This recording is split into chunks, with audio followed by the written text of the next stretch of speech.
আসসালামু আলাইকুম। রমজান স্পেশাল আজকের এই পর্বে ইজি রেসিপি বাই সাইমা চ্যানেলের আয়োজন হচ্ছে সবার প্রিয় ইফতার রেসিপি।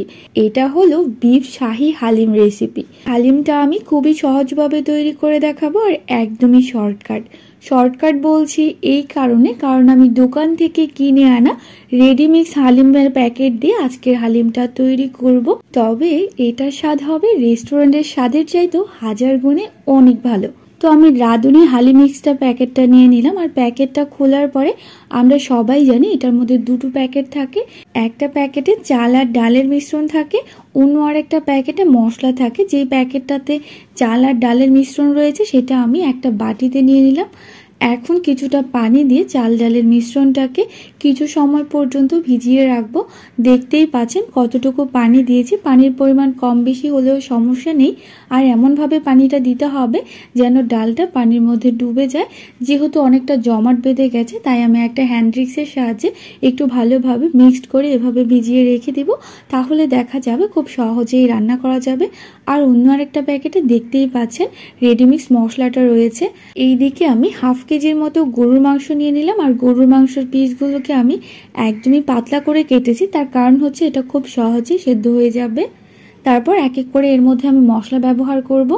1 চা চামচ পরিমাণে লাল মরিচের গুঁড়া দিয়ে দিব, হাফ চা চামচ পরিমাণে হলুদের গুঁড়া দিয়ে দিব, 1.5 চা চামচ পরিমাণে আদা রসুন পেস্ট ব্যবহার করব। হালিমের প্যাকেটের ভেতরে কিন্তু একটা মশলার প্যাকেট ছিল, সেটা থাকার পরেও এর মধ্যে আমি কিছুটা হলুদ মরিচ আর আদা রসুন ব্যবহার করলাম।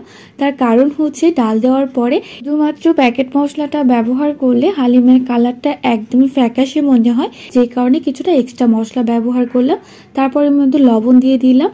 এখন ওই যে প্যাকেট মশলাটা ছিল সেই মশলাটা থেকে 4 ভাগের 3 ভাগ আমি মাংসের মধ্যে দিয়ে দিব আর 1 ভাগ রেখে দিব, পরে ব্যবহার করব।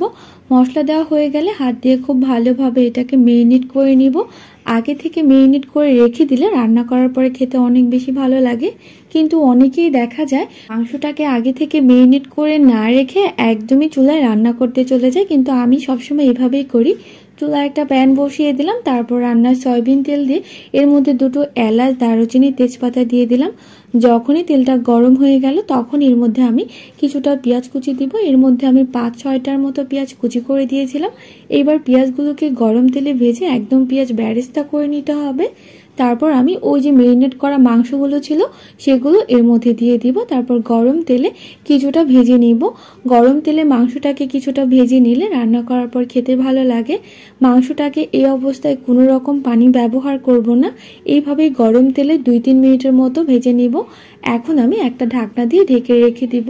এইবার ঢাকনা দিয়ে 2-4 মিনিটের মতো কুক করে নিব, তাহলে দেখা যাবে মাংসটা খুব ভালোভাবে কষানো হয়ে যাবে। তো ঢাকনা তুলে এখন আমি একটু নেড়ে চেড়ে দেবো। দেখতেই পাচ্ছেন এর মধ্যে কিন্তু তেলটা আলাদা হয়ে গেছে। এখন আমি এর মধ্যে পানি ব্যবহার করব। পানির পরিমাণটা একটু বেশি করেই দিব, তার কারণ হচ্ছে এই পানিটা দিয়ে মাংসটাকে খুব ভালোভাবে সেদ্ধ করে নিব। এখন আবারও একটা ঢাকনা দিয়ে ঢেকে রেখে দিব। এই অবস্থায় চুলার আঁচটাকে ফুল বাড়িয়ে দিব, তাহলে খুব সহজে পানিটা ফুটতে শুরু করবে। যখনই পানিটা ফুটতে শুরু করবে ঢাকনা তুলে আর একটু নেড়ে চেড়ে দিব। আর পানিটা যখনই কমে আসবে তখন চুলার আঁচটাকে অবশ্যই কমিয়ে দিব। এক পর্যায়ে দেখা যাবে পানিটা শুকিয়ে মাংসের তেলটা আলাদা হয়ে গেছে আর মাংসগুলো একদম সেদ্ধ হয়ে গেছে। আমি এমনভাবে সেদ্ধ করে নিব যেন সেদ্ধ করা মাংসটাকে আলাদা করে নিয়ে মাংসগুলোকে ঝুরা মাংসের মতো করে আমি ছাড়িয়ে নিব, কারণ এইভাবে করে আমার বাসার সবাই খেতে খুব বেশি পছন্দ করে। আপনি চাইলে এভাবে আস্ত মাংসটাও রাখতে পারেন। আমার কাছে এরকম আস্ত মাংস রাখলেই খেতে ভালো লাগে। যেহেতু বাসার মানুষ ঝুরা মাংস দিয়ে হালিম খেতে পছন্দ করে, এই কারণে এইভাবে রান্না করা। তো মাংসগুলো আলাদা করার পরে যে ঝোলটা ছিল সেটার মধ্যে আমি সেই ভিজিয়ে রাখা চাল আর ডালের মিশ্রণ আর সাথে ঝুরা মাংসটা দিয়ে এর মধ্যে পানি দিয়ে দিলাম। সেই অংশটুকু স্কিপ হয়ে গেছে। তো যখনই চাল ডালের মিশ্রণটা এর মধ্যে দিয়ে পানি দিয়ে দিব, চুলার আঁচটাকে ফুল বাড়িয়ে দিব, দেখা যাবে এটা বলক চলে আসছে। এটা কিন্তু সাথে সাথে ঘন হয়ে যাবে, এই কারণে চুলার আঁচটাকে কিছুটা কমিয়ে দিয়ে একটা ঢাকনা দিয়ে ঢেকে দিয়েছিলাম।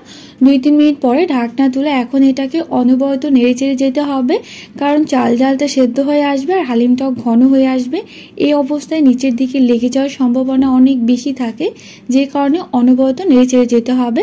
যখনই চাল ডাল সেদ্ধ হয়ে হালিমটা প্রায় হয়ে আসবে তার 2-3 মিনিট আগে এর মধ্যে আমি ওই যে মশলাটা রেখে দিয়েছিলাম সেই রেডিমিক্স মশলাটা এর মধ্যে দিয়ে দিব। এখন আবারও খুব ভালোভাবে অনবরত নেড়ে চেড়ে যাব।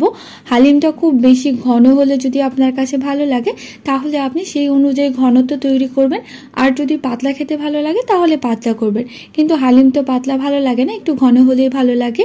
হালিম রান্নাটা কমপ্লিট হয়ে গেল। এখন হালিমটা খাওয়ার সময় এর মধ্যে যা কিছু ব্যবহার করব সেটাই দেখাচ্ছি। কিছুটা লেবু নিয়ে নিলাম, কিছুটা শসা কুচি, কিছুটা আদা কুচি, কিছুটা কাঁচামরিচ কুচি আর কিছুটা পেঁয়াজ বেরেস্তা। প্রথমেই আমি কুচি করা আদাগুলো দিয়ে দিব। অনেকেই আছে হালিমের মধ্যে কাঁচা আদা খেতে চায় না, তারা খেতে না চাইলে স্কিপ করতে পারেন, কিন্তু আমার কাছে ভালো লাগে।